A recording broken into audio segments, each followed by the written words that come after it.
The computer. A world of work, rest and play. But what happens on the other side of the screen? Come with us on a journey of discovery as we delve into the quantum realm of computing and find out exactly what wars are being fought as program fights against program for supremacy whilst wearing dodgy looking costumes and avoiding the blue screen of death. This is the Cult Faction Podcast, episode 85, Spotlight on Tron. Superman.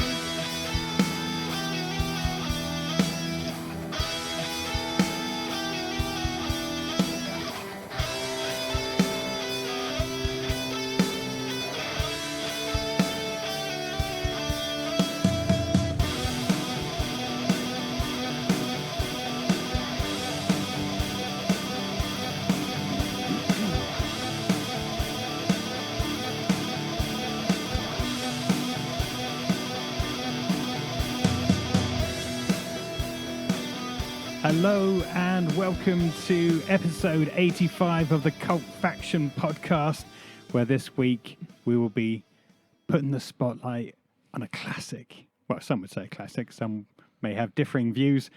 Yep. But the cult film that is Tron. I am your host, Paul Hawkins, and as mostly always, I am joined by Damien Hicks. and Brett Summers. But Summer. before we get to talk about Tron and all its neo glory, Neopolitics. yeah, let's take a recap of what we've been up to. Well, anything interesting. So, Mr. Summers, half term is approaching. Oh, it is. It is. What have you been up to over the last? Have you been on week? strike? My union wasn't on strike. Okay. But I did support my fellow teachers by going in and working with the vulnerable children that needed someone there. So I Yay! did my bit. Pass Well the done. people. Well done for working, Brett. Some might say I'm a scab, but it wasn't my union, so it's okay. It's fine. You did some work before you get a week off on holiday. Most would Let's say. not go there. So what you've been doing apart from not going on strike? Yeah, pretty much working, jiu-jitsu, and spending time with my lady. That sounds cool. Damien, anything interesting from you? Absolutely not. Fantastic. Lots of legal documentation for house remortgage and extension. Other than that, no. Chloe's ill again, so that's great fun. Rock and roll. So, Certainly living in the rock and roll What about lifestyle. you, Paul? I've been bird hunting. Have you? Bird hunting? Yeah. For a few days now, there's been Russian? a sound of a bird. Not a normal bird. Tweet, not, tweet? Not like a magpie or a No. tweet. No, Orville. kind of a... But not That's a an owl. cuckoo. No, not a cuckoo and not an owl. Was it like? And do you know why? Do you know why I know it's not those? Because I've listened to all of the birds in the UK online, and it's none of them. How much free time? Are do you sure it's have? not just your neighbours with a sound machine of some sort Not like one of your trying to kids wind just you up? playing it So on we had YouTube. it. Yeah. We had it that a couple of years ago. So Shell thought, well, it must be a migrating bird, and it must be nesting somewhere nearby. So for days I've been looking out, listening to it. Yeah, I can hear it every minute, night, day. Sure it's not like a car alarm or something? And, well, I spoke to the neighbour. Oh, it's got that bad. Yeah. Actually, an English person speaking to their Yeah. neighbours. Okay, this must be serious. I was coming into my house. He was going out of his. Was it over the fence or knocking on the No, door? no. Well, over the garden wall, Yeah, where it's yeah. like our Oh, yeah. driveways. I said, "All right," and he went, "Oh, all right." I won't do his accent; he's Scottish. Yeah, I best said, not. "Look, this is going to sound a bit mad, but can you hear that bird? Because it's been driving me mad, and I just want to know I'm not going mad, and have you got any ideas where it is? Because it sounds like it's really close." So he said, "Oh yeah, I'm really sorry about that." I said, "Sorry." He said, "No, that's our security spotlight. It's broken. I've been meaning to get someone out to fix it. It's just haven't had a chance." And it's like, oh, okay. For days it's been keeping me up. So it genuinely was some sort of device. Yeah, it was a device, but for some reason they make it sound like it's not an alarm. It's just a type noise. But it's like once a minute. What is the point? If it's an alarm, make it sound like an alarm. fix me, I'm broken, that kind of thing. Get Danger, back, Will Robinson. Danger. Get Yeah. back, you bastard, or I'll break your Yeah. legs. Yeah. So there we go. But yeah, I've got an appreciation for all bird calls in Britain. All right, so you could sort of name them all now. No, Wow. Are you a twitcher now? I believe that. I believe that's the technical That is the term. technical term. it is a technical term. No, I am not. Anyway, let's move on. Apart from having a mental breakdown, what else have you been up to this week? No, I'm just picturing claw hammering bits of wall out, and just sort of, the floorboards are all up. that's basically been it. And Other your than children crying, "Stop, Daddy, stop! We can't hear a bird." all work and play. Yeah, no, but other than that, there's just been work, really. So, what have we been watching, Mr. Summers? Been watching Wrexham play football Yeah. right for now.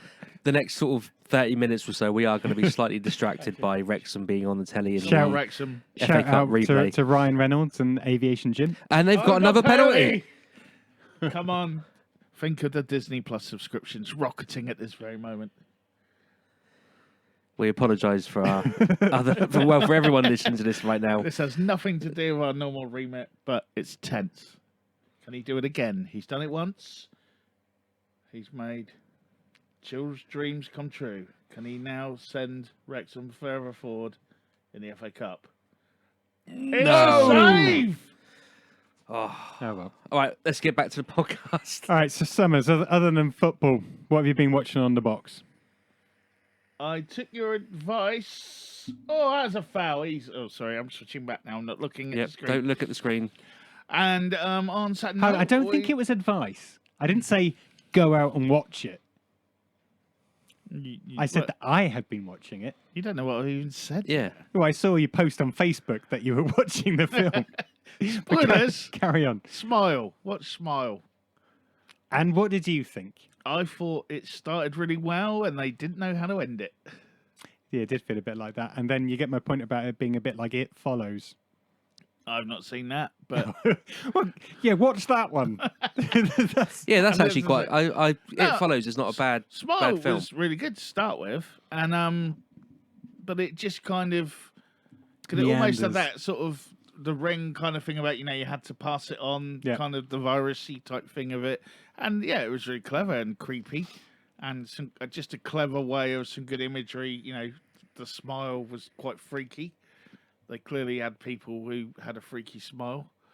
And I like the fact that apparently it was like a short film first, and that the first girl that you see kills herself with a smile, is the girl from the short film. So they kept her on board, and all that. So, loyalty to their crew.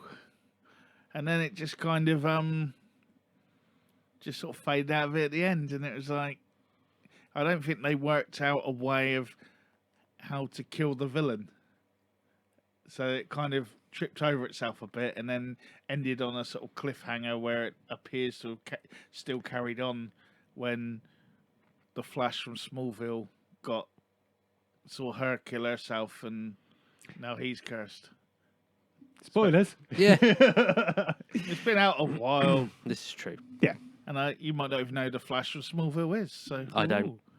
But I thought it was all right. Took me overall. ages. He's grown a moustache now because he's older. I watched Smallville a lot when I was in Mexico, and then I didn't watch it again when I come home again. It's not the same in English. No, this was in English. This was And on then- CW or something. Yeah, and then No, what else I actually watched? yeah. Continuing my journey through Yellowstone. Oh, okay. Yeah. I've got to the end of season 2 now, and again, when it picks up, it picks up. Although I was a little bit disappointed with the conclusion of season 2, because it was kind of like you kind of had a build up of a baddie, and then the baddie does something bad, and then the next episode they just go and sort it out, and it's like, oh cool, we've got him and all that. Whereas I was like, at least a double episode, or because you're Yeah. waiting for the guy to get comeuppance. Make something of it. And then they just kind of, but then that might be what they're setting out. It's a real kind of like, don't F with us because we'll get you type thing. And then it was quite nice, one of the henchmen going like, people don't usually fight us back. We weren't ready for this. And it's like, yeah, well, you never met us before. Boom. And they shot someone on a toilet. So that's always a bonus. Cool. Cool. But that was cool though. It is worth a watch, but you do have to be ready for those long horse rides and little bits in the middle. But nowhere near as bad as Breaking Bad. Yeah, I said it again. People moaned about that. Damien. Not a lot. So I finished Andor. But the sigh kind of gives it Yeah. away. You didn't even like the prison bits. Well, no, the prison bits went on for too long. We get it. He's in prison. They've got to make something that comes down from the ceiling, and they got to put all the bits on, and they got time to do it. And if they don't do it in time, the worst team gets. It's their turn in the barrel, or whatever it was. I can't remember now. Pretty similar. Then he gets out, and there's this big, whoa, we're all going to escape. And then old Golem, what's his name? Gollum. Yeah. Andy Serkis. I can't swim. That's it. That's him out of the. I mean, just build him up, and then no, I can't swim. Yeah. He's obviously gonna play a role later because you don't see the body. We don't see any of the bodies of all the 450 people that escaped. Yeah, but he was you the only only see 2 of them leave. But he was the only one that had a name. Yeah, I suppose. But no, it was just boring. And the other guy, the little weirdo guy that wants to be part of the ISB. Well, what's that all about? What is the point in his story arc? Well, I'm guessing he's going to end up becoming some big proper evil dude, but I don't know the name, and I haven't looked actually to see if he is someone later on or not. I don't know. I didn't recognise him. Would it be better if he became high up in the Rebel Alliance? Oh, what the twist? Yeah. Well, maybe he does. Maybe he does. But either way, I just found the whole thing boring. So you weren't blown away by that. No, not at all. Anything else? Lockwood and Co. Yay! Finished that. I finished that. Completed too. it, mate. I enjoyed that. Thoroughly enjoyed that. good, isn't Good it? fun. Still on my list. I mean, it's got a few plot holes and Yeah. it's cliched and all of that, but I mean, it's Joe Cornish, so it was probably always going to be good. And yeah, It's a bit Loved it. predictable in some bits, but Yeah. I same opinion. Loved it. only downside is you don't really get to know what happened. As in the No. No. Ding, ding. no, it's not a spoiler because there's a they're always referring to there was a time before Yeah. and a time after, Okay, so but you don't know what happened. what Okay. the Not what in this created the- season, we don't. Yeah, I know, the but before it time. could give you something. Yeah. Maybe. Yeah. Because let's be honest, we don't know it's going to get renewed. So, Well, it should and do. I don't want to go. I don't want to have to go and read all the books because they're young adult books. So Okay. Yeah. So I think That's the normal books. I Oh, think it's not, you cheeky fucker. Ruby Stokes stole the show on that, Yep. even though she's not the titular character, Titular. character, but that sounded wrong. Yeah, no, I don't like that Yeah. word. But I just yeah. feel a bit funny saying that word. Main character. Yeah, but it's not the Protagonist. same. Yeah. Anyway. Protagonist, that's a better word. Cool. So, I too have been watching all of Lockwood and Co. It's on my list. I also, on Netflix, gave a film called Vesper. So I'll we watch.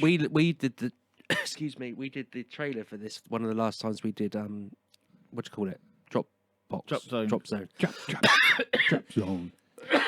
Yeah, we Excuse me. did. And we thought it looked really good and I've been tempted to watch it. I was even going to put it down as one of the films we should do a spotlight on. Oh, well, But I won't. well, we It's could fine. do. But yeah, I haven't watched it yet. So. Okay, so for I'll the let you carry listeners on. that didn't listen to that episode of the podcast, so this is set in a dystopian future where struggling to survive with her father after the collapse of Earth's ecosystem, 13-year-old Vesper must use her wit, strength, and biohacking capabilities to fight for the future. Yeah, so it's not one of the sci-fis that's all out guns akimbo. Guns akimbo. It's more of a thinking person's sci-fi than shall we say more of an aliens big blockbuster. So it stars Rafaela Chapman as Vesper, and she's basically looking after her father in the future, who's on this like life support system, but he's able to transfer his consciousness into like this drone that flies around and keeps her company. So she's basically living with him, struggling to find food, keeping the energy going, and living near her uncle's commune, whilst the elite of Earth society are all living in walled cities, living it up, basically. Anyway, events unfold, and we watch her battling against even more trials and tribulations. Maybe some people from that city trying to get her, whilst she's trying to save the world from starvation and not get killed. It's all right. As I said, I quite enjoyed it. It's a bit different to your normal take and the normal stuff out there at the Was moment. this the one that looked like Wall-E? Wall-E. Yeah. No. Oh, that was good. I like that. Thanks, mate. That is your best impression. Yeah. That actually That- sounded like it. Yeah. That's better than your Chris Tarrant. Hey, yeah, well, I won't go into that. But it's not exactly like that. Isn't it like a tree or something? I'm just looking at the picture now. I'm trying to remember. So she it. basically, one of the things is she's 13 years old and she managed to like gene splice, DNA sequence, and all this kind of stuff. We And did that at school now. You're not doing that anymore. Not to her level. I mean, she's basically created sentient plants. But other than that, if you can get past that one little thing, maybe she's a genius and she's got the equipment to do it. Yeah, it's all right. It's worth a watch. I'd give it a 7 out of 10. Cool. Oh, cool. We watched on a Saturday Orphan First Kill. Oh yeah, no, I The- think I've seen that. The prequel to the Have you seen Orphan? yeah, Oh, prequel okay, to cool. Orphan. Yeah, and it was all right. The problem with it is it was nowhere near as dark and scary as the Orphan, in my opinion. Still And some nice brutal, killy Yeah. moments. But the and, whole thing about the Orphan was is the twist. the twist. Yeah, and of course, yeah, I was just gonna say it. And you know the twist. Yeah. And also, she's a great actress. She's a little bit older now, and it's clear that she's a little bit older now. And even though the character's got that thing where she can't age, spoilers if you haven't seen the original film from 10 years ago, yeah, she has. Yeah. Do you know what I mean? And, Yeah. and she's She can't clearly, age, but she has. anytime it's not her, it's clearly someone else. They've got like obviously a child body double from the back to the side and all that. So you can, that works. But then when it switches back to her, they don't move the same. And I found that noticeable. I quite liked Julia Stiles. I haven't seen her much since 10 Things I Hate About You. Mm. And she played the mum who gets duped by the Said orphan. orphan. But there is a twist. Oh, is there a twist? But it all ties in nicely again to then go back to the first film, which was really good. So if you really like the first one, give it a watch because it's an interesting story and it's clearly going to continue. But how they do it, I don't know because, she's going to be like 30 soon. And yeah, I'm not sure. Again, 6, 7 out of 10. Enjoyable watch. It's a rent, don't buy. It's a watch for free. Don't rent or buy, in my opinion. Yeah, Fair so that enough. was good. Anything else, Mr. Hicks, or are you completely Well, Vera, we don't talk about. Silent Witness, we We don't don't talk about. talk about And Hornby, Vera. A Model World, we don't talk about. So, done? Okay. But did you watch Death in Paradise? no, I'm still. Oh no! I've watched one extra Death in Paradise since we last talked, but that had nothing to do with Okay. the main, No. the Well, mystery that's going to be going on. This week's It's a two-parter, isn't it? Yeah, it's a Yeah. two-part, which is annoying, but okay. And but I think there's been little seeds in the episodes as Yeah. I've watched on those little backstory hijinks. Things Yeah, are exactly, kind of- definitely. Like the suddenly randomly calling his mate in the UK, Yeah, who now, in the end of the episode, is turned up in San Marie. So there's something there's, going on there's there. a jigsaw being laid out, which is a different writing style for Death in Paradise. Definitely. So we'll see. And also, it was announced today. I think it's the 25th of February. Paradise Lost, or whatever it's called. It's not that, but I know what you mean. The new one, the spin-off with the Chris spin-off. Marshall, is on telly, and that's when it hits the TV. And it's also got Death in Paradise Nights. no, we're still holding out for that one Oh. with Danny John Jules. And it's got the lad from Derry Girls is the policeman. Oh, right, yeah. Her mum is Lynn from Alan Partridge, so I'm up for that. And the police lady is the one in EastEnders when they got married, and he was the Indian guy when he was gay, and they had the big fight and all that. No idea. I've forgotten her name now, but that was who she was. I'm she'll proud be to made say for- I've never watched EastEnders. That's because you've never lived. You need to watch it to make your life seem better. I don't need to watch EastEnders to make my life seem better, to be honest. No, I'm with him on this one. I do. I Okay. occasionally dip into Coronation Street because it's on at the time. Yeah. Actually, I don't anymore because I found Airwolf is on. Airwolf. Airwolf is on 7 what- till 8. It's the Wolves. Don't start that again. Okay, speaking of wolves, I watched Viking Wolves on Netflix.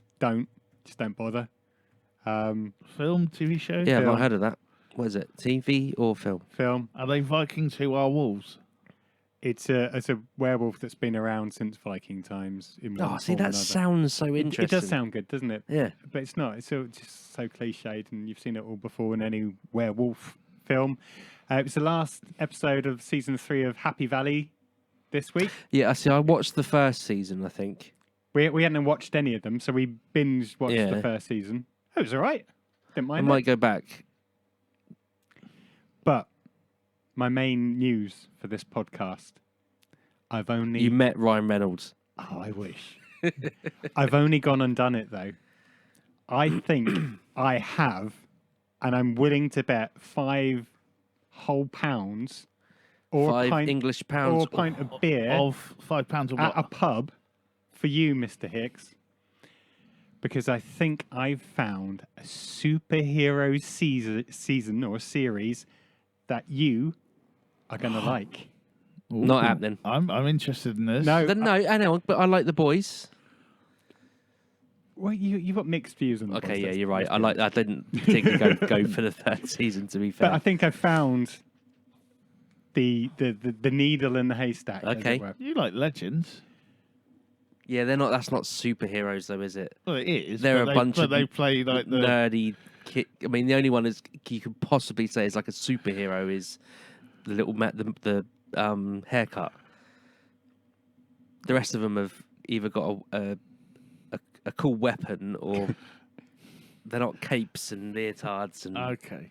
No, there are superpowers everywhere in this. Is this that thing on Disney. I do want to watch that. Actually, I think I know the one. Extraordinary. Yeah, Yeah, so watch the whole season this week. Stars Marae, somebody who isn't what my spell checks changed her name to. Sophia, someone, again, in spell checks changed that. So this is, in a world where people, when they turn 18, they develop a superpower of some kind. yeah. Of mixed superness, as it were. And apart from Jen, who doesn't get a superpower. Yeah. So this is her living in a world of superpowers without one. It's really good. It's written really well. Sounds a bit like My Hero Academia. Could be, but It does sound like something you talked about a couple of years ago. the nice thing about this is it's not a Disney film or series. It's grown-up humor, grown-up comedy. And it's already got a second season. Yeah, and it's about her living with her flatmates, dealing with trying to find a job when all her competition have superpowers, trying to get with a guy who can fly but doesn't really want to be with her. But yeah, it's really funny. Just really nice touches in it. So whenever her flatmate's got the power to like bring back dead people and they can talk through her. So whenever Jen's upset, they bring back Adolf Hitler and they basically just slag him off. I just go on about like how everyone he was trying to get rid of and wipe out have gone on to do really good things and like taken over like the parts of the economy and country and stuff. So yeah, it's really good. Definitely thumbs up from me. Can't wait for season 2. Watch it. Oh no, that sounds cool. I would. Yeah, I do. That is on my list. Yeah, it's just brilliant. Yeah, Can't rave about it enough. So, Summers, anything last from you before we I move on? have seen. You've seen the light. I've seen the light. Praise the Lord No, and I have hallelujah. I have seen the first episode of Poker Face, Poker face. the new Ryan Johnson series that stars Natasha Leon or Leon, whatever, as Charlie Cale, the casino worker who gets caught up in a big kerfuffle. I don't want to spoil anything, but the gimmick being that she can tell if someone's lying, but only if they're lying. She does explain it. It's not like a superpower. It's like if they're lying about, or they believe if they know they're consciously lying, she can tell. Yeah, If they don't know, they're like, sort of thing. And episode 1 is amazing. There is definitely, she's definitely watched some Columbo. I'll say that. So that's a thumbs up straight away. And she just plays it in a. I do wonder, to be fair, if Natasha Lyonne is just playing herself in everything she's in, but it's cool when she does. Yeah. I mean, she's in Nirvana. There's a nice bit where she like wakes up in the morning in pajamas and walks up the side of the highway to the liquor store to get some beers, and then just walks back again. Real sort of down the earth, sort of scrubby, bit like Columbo. That kind of not glamorous. She could have been in. She could have been in like a leather catsuit fighting crime, running around, whatever. But she's not. She's in like big slippers, a cardigan, and sort of pajamas, looking like she's had about 15 whiskeys and before staggering up a road. She's brilliant. Adrian Brody's in it. Benjamin Bratt's in it as well. There's her mate in it was also in Orange Is the New Black, I was told. Have you not seen that? I've watched bits of it. I thought you'd like that because you used to like Cell Block H. Yeah, but there's a different quality of women in Cell Block H. Yeah. No, but that was more. He had posters of B all over his bedroom wall. She's tattooed on my back. But there's other people who pop down. There looks like. I mean, I know one of the episodes because you get at the end you get like a bit for the season. Like coming this season, and Cliff from Cheers is in one of the clips. So Cool. I'm in for the ride, and there's lots of people in it. But yeah, it's funny, but serious, but kind of dramatic as well. But it's very much it's the Columbo edge of like what we're saying a week. You see what happens, and then it's her working it out. But what you do get as well is like. It's not always in sequence, so you'll see that happen, and then you'll get like it'll switch like the day before, and there'll be the events leading up to it, and it's all a bit. They put a bit of the remind me of like one of those films where you see it from different people's points of view, Pulp Fiction. and then it all kind of goes together, bit like that. But I never thought that was ever done that well. Reservoir Dogs. Now more Go. Do you remember Go? That was a really good one that did it. With that girl that ended up marrying Tom Cruise, Katie Holmes, and they were all it was all drug deal and that, and it all went wrong. And but that was it was a bit like that as well. But it's really cool. So that bit of I know what's going to happen is there, or I know who the killer is, or is there, or who did it. But it kind of goes away in a different way, and you're almost trying to work out the method of how they're going to work it out. Yeah, if that makes sense. So it's good. It's good fun so far. I'm in Cool. for the ride. I'm strapped in. Cool. Oh, and also, sorry, one more. Sorry. The main guy in it as well is I don't want to give too much away. Like Adrian Brody's dad is Ron Perlman, but you only hear him on a phone at the moment. All right. But it's definitely Ron Perlman because It's in the credits. Yeah. but it says Ron Perlman, and also if you hear him talk, he has Yeah, got you know one of it's those him. voices. He's another one like James Earl Jones or Pee Wee Herman. You know that voice. So yeah, I think that's everything I watched. Cool. And then we're done. We're done. And Dun, dun, dun, Wrexham dun, are out dun, of the cup. dun. What? It's now 2-1. Game over. スポットライト So Tron. Tron was written and directed by Steven Lisberger from a story from him and Bonnie McBird.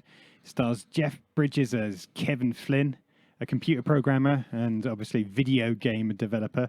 who's transported inside the software world of a mainframe computer, if you remember what those were, where he interacts with programs in his attempt to escape. It also stars Bruce Boxleitner, David Warner, Cindy Morgan, and Bernard Hughes. It had a budget of $17 million and made $50 million back at the box office. So some would say that was success. Damien. Would they? Yeah, it took a long time to make that back. I didn't make it back straight away then. At box office, it did not do that well. It was released on the 9th of July 1982. As we said, some moderate success at the box office. Received positive reviews from critics who praised its groundbreaking visuals and the acting, but criticised its storyline as being incoherent. It received nominations for Best Costume Design and Best Sound at the 55th Academy Awards, but was not nominated in Best Visual Effects category. Apparently, the panel thought that overuse of computers to provide special effects was somewhat cheating. Hear, hear. Well, they're not saying that nowadays, are they? No, I They're am. counting that big fat pile of money, Yeah. which they didn't do with Tron. No. Tron was one of the first films to make extensive use of any form of computer animation, and it is celebrated as a milestone in the industry, although really only about 15-20 minutes have actually got computer animation in.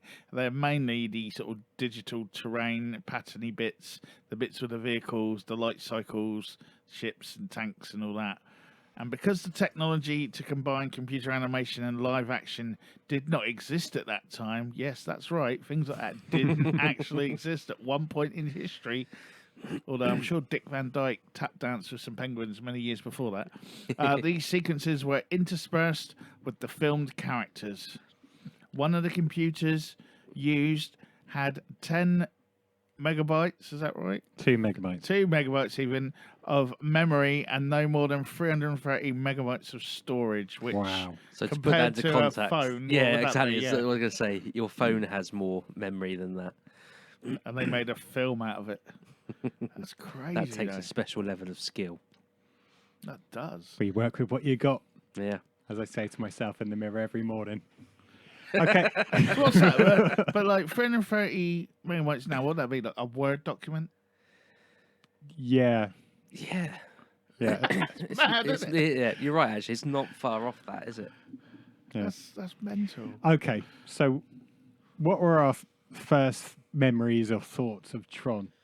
Okay, so as I said last week, I remember it being slow and boring and me not really paying much attention. I think it's one of those films that was on a weekday morning in the school holidays, and it's a Disney film. And even back then, in my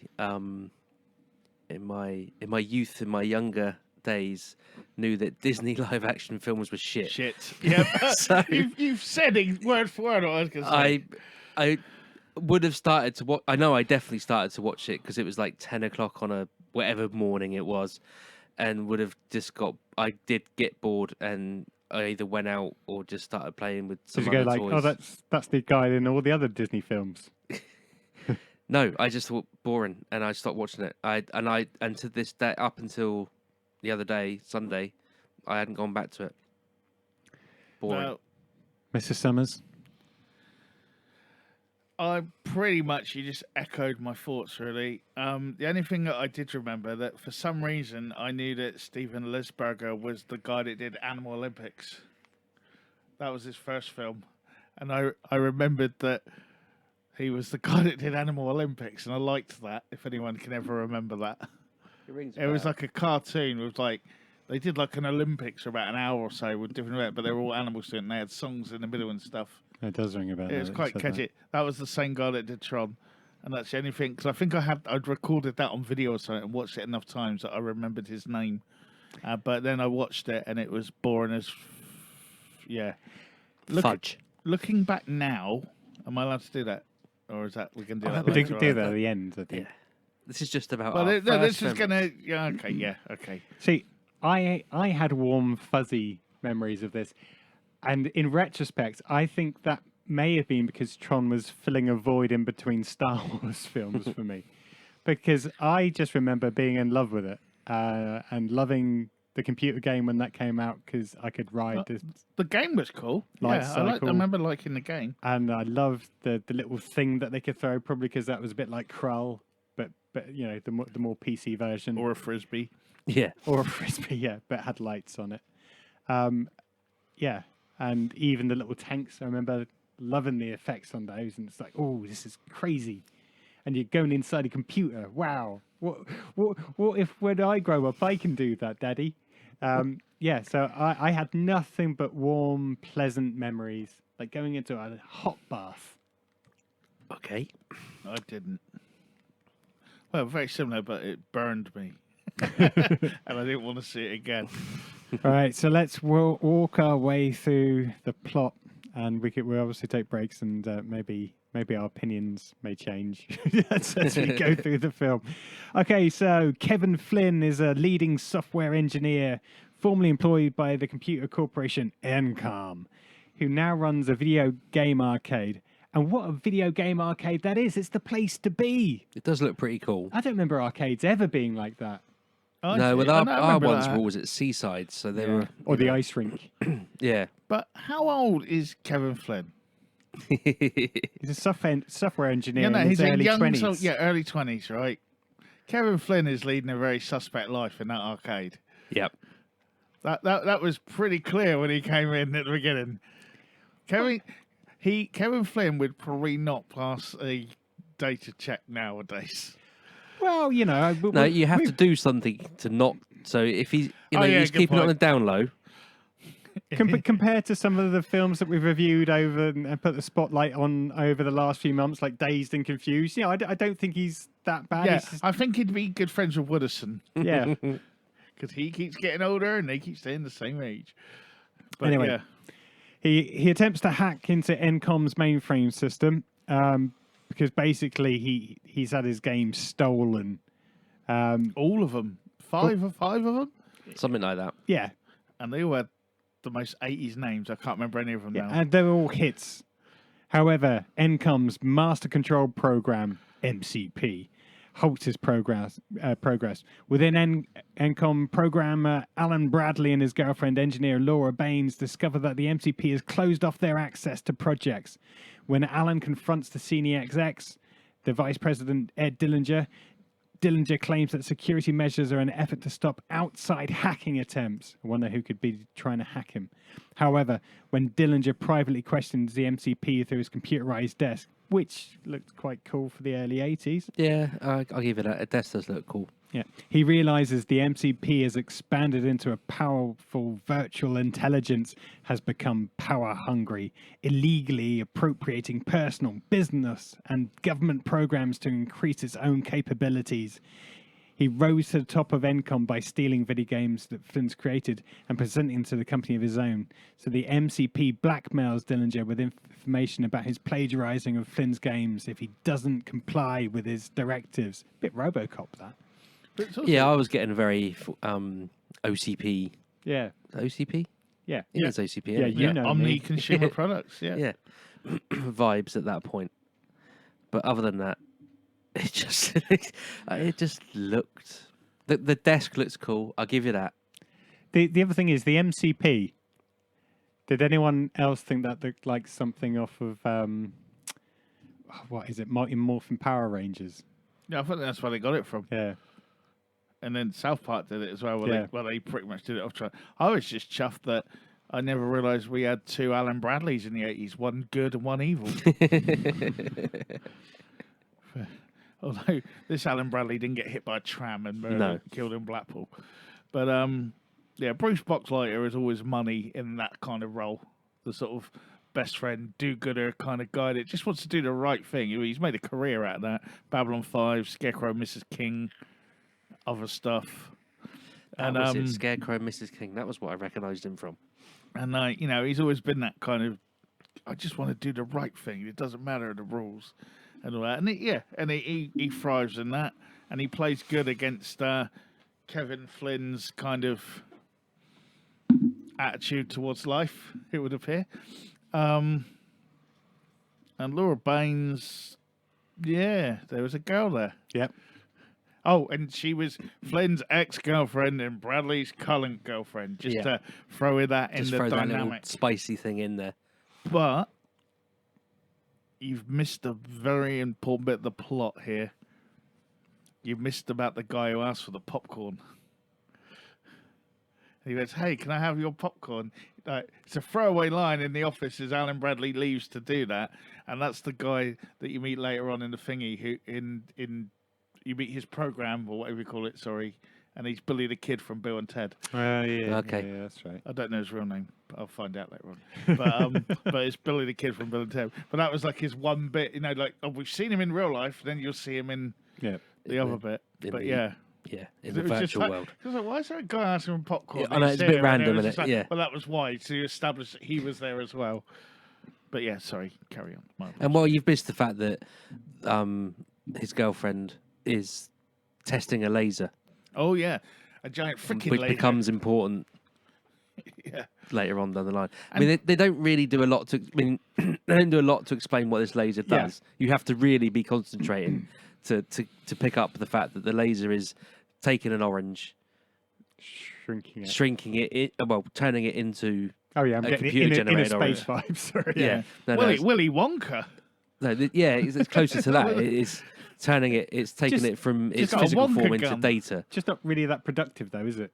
No, I mean, what's the point in doing that? You can Yeah. just program something to look like I an was- orange. I You was don't just need to actually impressed. shrink turn a real orange into megabits or whatever. Yeah. The other way round. Oh, but that is it. Like if you could do it the other way round, you could send it Yeah. like in Charlie and the Chocolate Factory. Maybe that's what they're trying to achieve. I get you. Yeah. They work at a chocolate So they want to factory. put all the likes of DPD and Save everyone the out of- environment. yeah. No And more also, haulage. you're missing the bigger point. It was this 1982. Yep. There's a girl in charge of a giant laser. No, she's A not in charge. woman? The old dude's in charge. Oh yeah, the old yeah, which I only just realised is the granddad for the Lost Boys. Yep. Is he really? Yeah. Oh, that's cool. It's only when he went in. I started this in my garage or basement or whatever. He goes, well, we'll put it back there, and I was like, because I was typing at the time, and I just got it on the voice, and then I looked it up, and it was. I was like, yes. What do you mean the voice? You look at him and you can see that he's the Yeah, but Lost I- Boys. I didn't clock that. To quote, as I was typing at the time and heard his voice, that was what made me do it. I wasn't looking because I was bored already. Anyway, so Laura deduces that Flynn is the hacker, and she and Alan go to his arcade to warn him. Flynn reveals that he's been trying to locate evidence from proving Dillinger's plagiarism, which launched Dillinger's rise up the company. Together, the three of them plan to break into Encom and unlock Alan's Tron program, a self-governing security measure designed to protect the system and counter functions of the MCP. Once inside Encom, the three split up, and Flynn comes in direct conflict with MCP, communicating through his terminal before Flynn can get the information he needs to reveal Dillinger's acts. The MCP uses the experimental laser to digitize and upload Flynn into the Encom mainframe cyberspace, Take a breath. where programs are living entities appearing in the likenesses of the human users, i.e. programmers, that created them. Yeah. So first of all, they go to the arcade. And you're right, the arcade place does look like a cool place to be. And then you've got Flynn playing this arcade game, and you've got a crowd of onlookers all whooping and cheering because he's reached 9,999. Or Yeah. did that ever really happen? Yeah. Yeah. In the last Starfighter. Okay. It didn't That ever did. really happen Have you ever in seen real life. Have you ever seen The King of Kong, the documentary? No. Oh, you should watch that for many reasons. But that, yeah, no, there Sorry, are. I've just noticed that wrestling is on the screen, and I'm turning it off because we'll lose Summers straight away. I've seen it already. It doesn't matter. You'd still watch it. Yeah, The King of Kong. It's about the guy who got the top score in Donkey Kong. Right. And then the other guy's been challenging him, and they had proof that he'd done it on a simulator or something. They want the real one, but and the guy said, "If you're that good, meet me for the match, and we'll have the playoff, and the winner gets the title." And he would never meet him to play and all that. And it's a documentary on the whole world of that, and it's some crazy shit going on about those video games. Okay, fair enough. But yeah, it just smacked of me of a tube for, like you see, USA, USA. Oh yeah, I mean with a bit of Journey blasting out in the background Yeah. as well. It did. I just did can't a- help thinking if that was in the UK, it'd be like, fucking idiot, Twat. twat. Kia's car in the background. Yeah, Yeah, and I must admit, when he does get digitized, my memory of the look and feel of the costumes and special effects quickly evaporated. yeah. It's like, yeah. I do remember reading somewhere about when he was in the what's it called, the user, no, what was it, The what they call Encon mainframe cyberspace. No, when he's in his Tron outfit, Jeff Yeah. Bridges, Yeah. I'm using the wrong terminology. They had to pad him up a bit because he was his packet was too big, basically. So they had to like tape it down and get one of them things so it didn't stick out as much. Oh, I remember that was one of those like. that's something. Is that something he put in his book? No, Yeah. yeah, probably, but that's like a Hollywood folklore thing that like Oh right. Jeff okay. Bridges had to get they had to tape it down because he had too big a bulge. They have said it, Yeah. and it I bet that got really uncomfortable. Weeks God, and yeah. weeks of having it taped down. especially with glowing lights in Yeah. there that are probably We don't burning want it. tape anywhere near that. To be fair, No. I wouldn't And all anyway. the Christmas tree lights and stuff, whatever it was over it, that stuff must have singed Yeah. a bit. Yeah, Google Jeff Bridges packet in Tron, and you'll probably find the story. I'm not going to do that. Yeah, don't do it on a work Yeah. laptop. Okay, so what happened next? Well, Flynn learns that the MCP and his second in command, Sark, rule and coerce programs to renounce their belief in the users. A bit of religious Yep. analogy there. The MCP forces programs that resist to play in a deadly game and begin putting Flynn in duels. Flynn meets other capture programs, Ram, Billy the Kid from Bill and Ted, and Tron. And he also met the other guy. It was Peter Jurassic from Babylon 5, Londo. He meets an end. And yeah, so between matches, he meets Ram, Tron. They have a bit of a chat. Ram is quite susceptible to Flynn, but Tron's a bit, who's this new guy? Well, that's his programming. Yeah, but anyway, partnered, the three do manage to escape into the mainframe during a light cycle match, an arcade game that Flynn wrote the program for, so obviously was skilled at and knew the tricks. But Flynn and Ram become separated from Tron by an MCP pursuit party. And whilst attempting to help Ram, who is wounded in the pursuit, Flynn learns that he can manipulate portions of the mainframe by accessing his programmer knowledge. Ram recognizes Flynn as a user and encourages him to find Tron and free the system before de-resing, dying. So Flynn is basically the Messiah in there. He's like Neo. Neo-ish, yeah. Or Jesus-like for Who? the older people. Using his new ability, Flynn partially rebuilds a recognizer vehicle. It's got a wonky leg, though. Again, something else that he's made and constructed before, and later disguises himself as one of Sark's soldiers. So we're getting deep into the game now, into the world. Is that the bit where he touches one and turns red? Yeah, basically he turns red. Not much of a disguise, is it? Well, you can change colour. I can't change colour. I think this is the point where I fell asleep. I did. And this is no word of a lie. This was Sunday afternoon. I put this. I thought, I got to watch this, so I put it on. I And fell then asleep twice watching it. I fell asleep. I put it on again tonight and I fell asleep. Do you want to know the so did I. I had to watch this twice. That's what I did as well. And I fell asleep again. I fell asleep, and I woke up, and the old dude's now in the mainframe malarkey along with the girl. Oh, I didn't wake up until it finished. I had to go back and start off where I could remember up to. Anyway, Tron enlists help from Yuri, a sympathetic program, and an IO tower receives information from Alan necessary to destroy the MCP. Flynn rejoins them, and the three board a hijacked solar sailor to reach the MCP's core.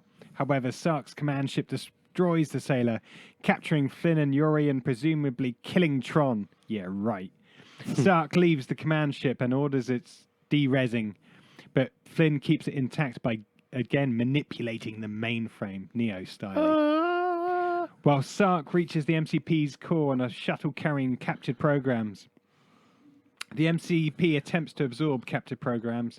Tron, who turns out to have survived, confronts Sark and critically injures him, prompting the MCP to give him all of its functions. Realizing that his ability to manipulate the mainframe might give Tron an opening, Flynn leaps heroically into the beam of the MCP, distracting it.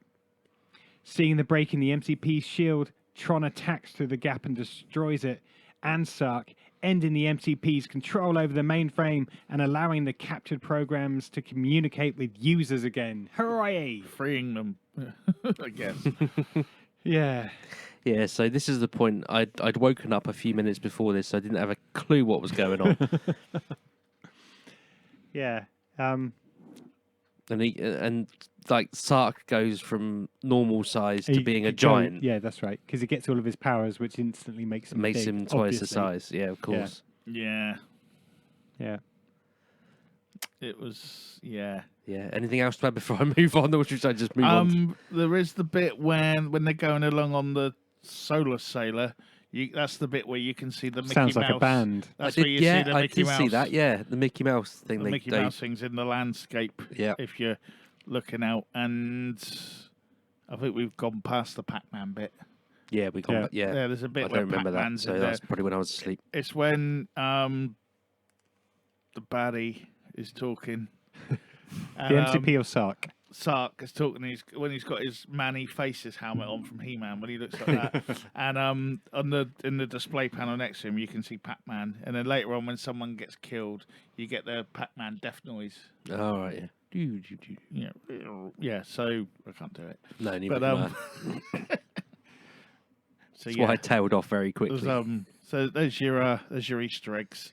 Maybe the first Easter eggs. Who knows? Could be. But yeah. Cool. Okay.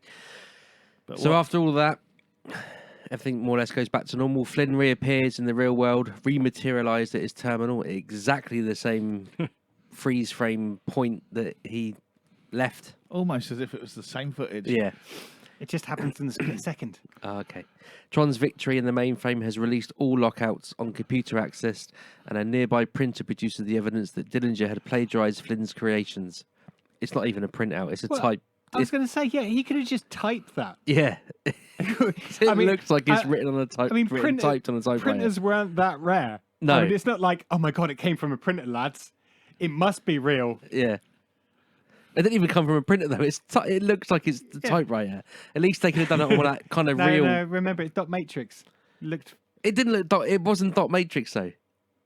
well, it would have been. It would. That's what I mean. It should have been, but it didn't look like dot matrix. Could have been. Okay, so the next morning, Dillinger enters his office to find the MCP deactivated and the proof of his theft publicised, but is nevertheless glad that the MCP is destroyed. He's got a heart after all. But also, it was about to blow up the world because it was trying to get the Kremlin to fight with America Yeah. at the beginning. So I'm bored with this. I'm going to start stirring some shit up. Maybe watch war games or something. And it was. So yeah, I'm sure he's happy. Maybe that's where Sark went to. Or the MCP went to. War games. Nah, it's doing It was after, wasn't it? Oh, no. sorting out flights for BA or something. Dillinger is terminated while Flynn is promoted to CEO of Encom, even though he's not been employed with them for the last couple of months, and is happily greeted by Alan and Laura as their new boss when he arrives on a helicopter. I mean, Yeah. as endings go, it's pretty shitty. Yeah. And as a kid, also, in my mind, when he turns up on the helicopter and they meet and all that kind of stuff, and it fades to all of the lights whizzing around, as a kid, I thought, are they in the computer? Has the computer like really developed now? But no, it's just lights Just of lights. cars just sped up. Yeah. Yeah. So that ruined it for me. Okay, so falling asleep aside, thoughts. Let's come to you first, Brett. Okay, right. Tron in general, I feel, was a great idea, and the plot, kind of in bullet point, sounds really good. Yep. And I think they got it right with the second film.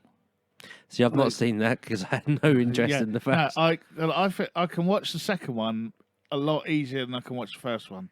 Costume's a lot better. I mean, obviously, effects have moved on since then, but it kind of, if you got the time, I'll challenge you on that one. It's got a great soundtrack by Daft Punk as well, but who did cameo, and but yeah, and it's almost like you need this one for the next one, and a third one is being developed as we speak, but yeah, it's. Disney didn't know what to do with this. That's clearly what it was. And it's too early. That's what the problem with Tron is. It came out too early. Not effects-wise, but story-wise and audience-wise. I think they pitched it wrong.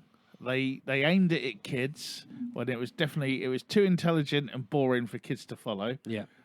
But they aimed it too much at kids that whatever Hellfire nerds were around at that point probably weren't interested in it because they thought it was a kids' film, and the general public had no fucking clue what was going on because it was all programs and this and that, and computers were new then. They were like, "What's this?" If they just called them, "That's his computer person," people might have got it. And I think it became inaccessible for a large chunk of the audience. The ones they wanted to watch it were put off of it because it was a kids' film, and the kids that did watch it fell asleep. And So there's some adults. I think it got lost in the shuffle of what it was supposed to be, but they pushed on with it with the kids because they had the video game ready to go out, and they had like books and whatever, colouring books and annuals and all that shit. Yeah. So, you know what I mean? And I don't think were there action figures? I don't think think there were action figures, but it was all about the video game then. I mean, and if it came out today and it was new, you'd probably have Tron World at all the Disney places and all that, but I just think it was in a way it was ahead of its time, and I think that's what killed it really because they didn't know what to do with it, how to market it. If it came out now, it would probably be like your Matrix type thing where you got a Messiah like figure who goes back in and saves everyone. Well, you wouldn't have got the Matrix without Tron, would you? You know what I mean? Probably not. No. And it was a misfire.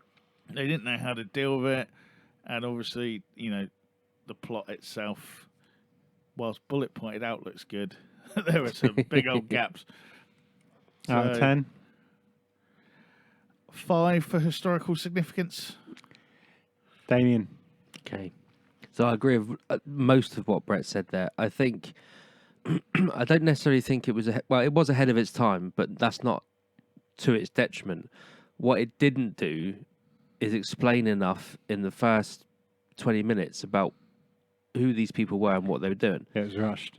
Yeah, the first 20 minutes is rushed, but with no real kind of context about you don't have to go into detail about what a programmer is or anything like that, but it just makes too many assumptions that the audience know who's doing what. Yeah.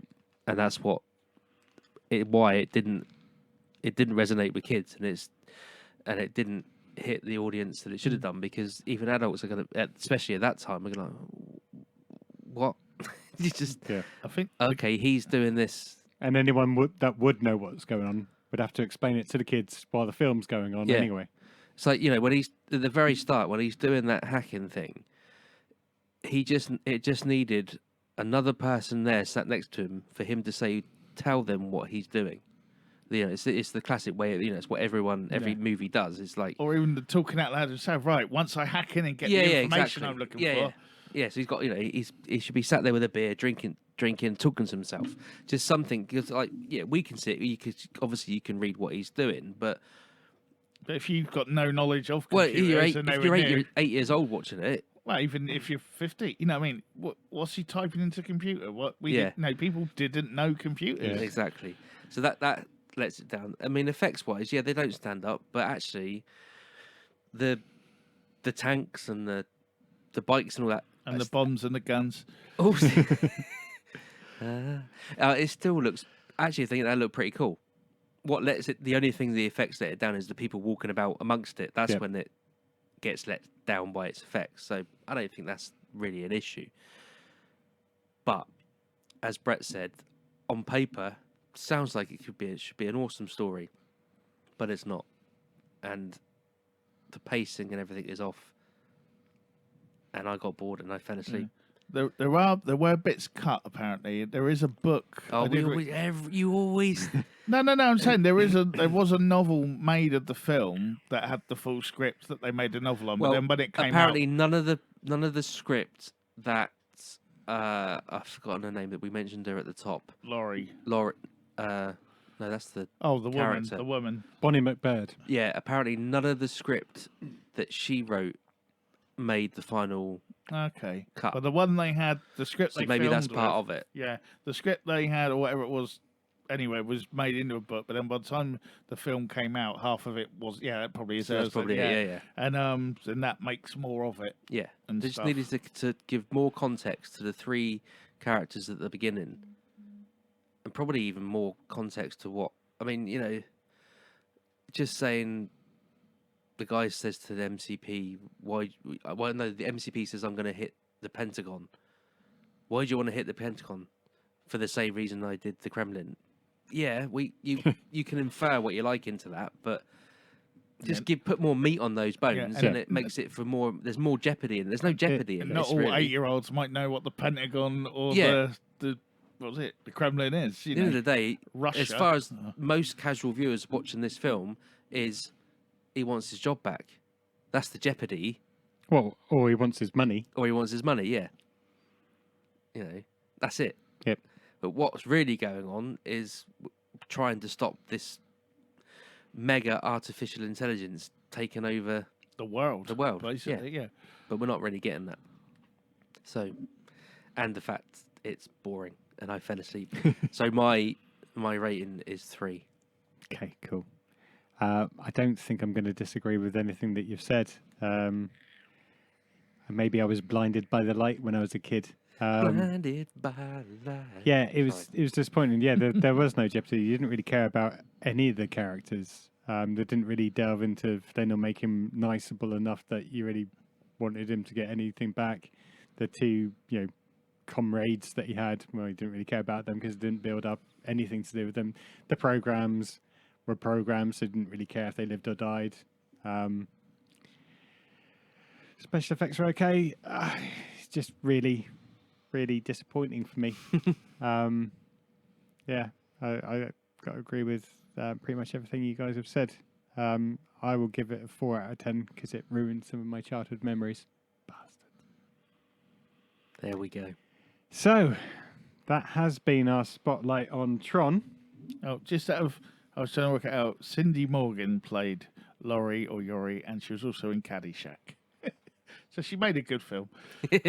Well, they all kind of went on to bigger and better things, let's face it. She didn't. She was also in Chips and Matlock. So she went on to bigger and better things. And obviously she's in Tron Legacy as well. Bigger and better things. Yeah. Apparently, I've not seen it. So Right, it's better than Tron. That was a good film. That's one of those films you can just put on and watch and kind of enjoy it whilst you're doing something. It doesn't. And when it is a bit slow and boring, you've got a good soundtrack. So Okay, so that was our spotlight on Tron this week. But as always, we hand it over to another one of the cult faction aficionados to come up with what we're watching for next time. I'm just looking for one of them. It just came to me. And the week this week is Brett to decide on what we're watching for next week. And Okay. To put the spotlight on, and we can veto. None of us have done it so far, but maybe one of you should have vetoed me last week. I don't know. Well, I did say it was boring. I did tell you. Yeah, but I thought you were wrong, didn't I? I was looking through rose-tinted glasses. You were. blue tinted glasses. So, Brett, Okay, I am going to go for another film that was ahead of its time and underappreciated. Brace yourself, Rodney. We're going back to 1999, Oh, okay. directed by Kinka Usher. so did you burp then? No. It had a budget of 68 million US dollars and took 33.5 million. So it was classed as a bomb, but has again found new life on Blu-ray, DVD, and streaming, whatever. Mystery Men. Oh yeah, Ah, yeah. It's a superhero film, but more of a satire, really. that's the one with the guy with the bowling ball, The girl with the bowling Yeah. ball. Yeah, and the guy with the spade. the Yeah. shoveler. Yeah. That's He it. shovels better than Or any Gas man. Man or whatever he's called as The well. spleen. Spleen, that's it. Yeah, it's So- funny enough. I was thinking about this film the other day for some reason. I don't know why. Because it's just the cast. I don't know how it failed. If it came out now, we'll save it for now. It would have been huge. But I think it was just before the superhero bubble blew up. You know, Yeah. 2 years later would have been a film everyone talked about. But we'll get into that more next Absolutely. week. That was a little teaser there, a little trailer for you. Cool. So is this available on any particular streaming service, or, Oh, good question. or have you just randomly here's a picked bit- it? he and said you're gonna no. make- no. It's, Yeah. it's not out there anywhere. Well, I've got it on DVD. I don't Um, believe in oh. those things anymore. Amazon, £2.49 on Amazon Prime. Okay. It's making us spend money.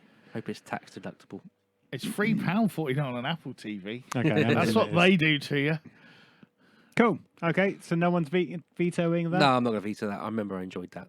Okay. Well, you have been listening to the Cult Faction podcast, episode 58, with the spotlight on. 58? Is it not 58? No. 85. 85.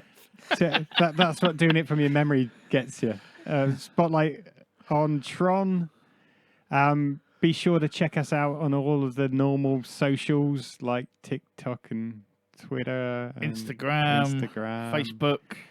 And don't forget, for all of our content, check us out on the mothership, which is. cultfaction.com. And should you wish to engage on a more personal note and send us an email, if you remember what those were, then please email us at the address, cultfactionpodcast@mail.com.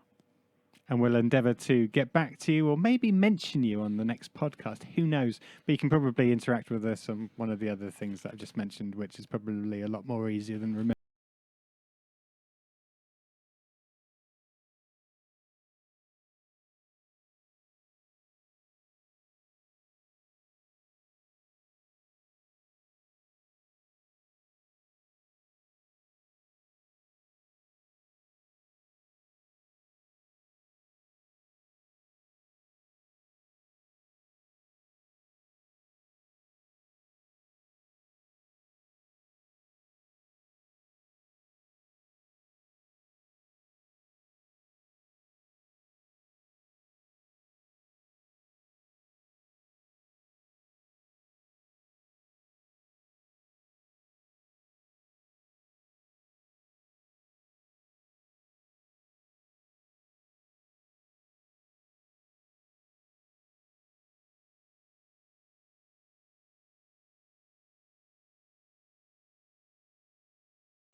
But They gave the monkey No, a I laptop. just put my finger on one button that was having to turn it. I can't hear anyone in my ears yet. Where? What rock are you under, man? And he Oh, does! cracking penalty. Jesus, there's no saving that. As program fights program. Hold on a minute. Where's the Word document? When we said, are you ready? We thought you meant you were ready. Because, well, we did it with the manager. Yeah. And look how well that's turned out. Fucking Welsh prick. I did like his sort of, I don't know what it was. His mental breakdown. I'm not sure it was a mental breakdown. It almost like he was cutting a promo. 'Cause it I'm was like, statistically the best manager in Europe. yeah, it was at Luton Town, but pound for pound, the best in the world, man. If you got a problem with that, you come see us, brother. It's just like, Well, you know Mean Gene. yeah, let me tell you something. Oh man, my can's just fucking melted. You sick bastard. What was for tea tonight? Chicken casserole. Ooh, please don't have that again. I can't even smell it. Dude, I felt the warmth on my face. It was like standing by a barbecue for half a second. It's never spread that fast. Part of me's impressed. I'm just. Oh, there's plenty more where that came from. Oh God.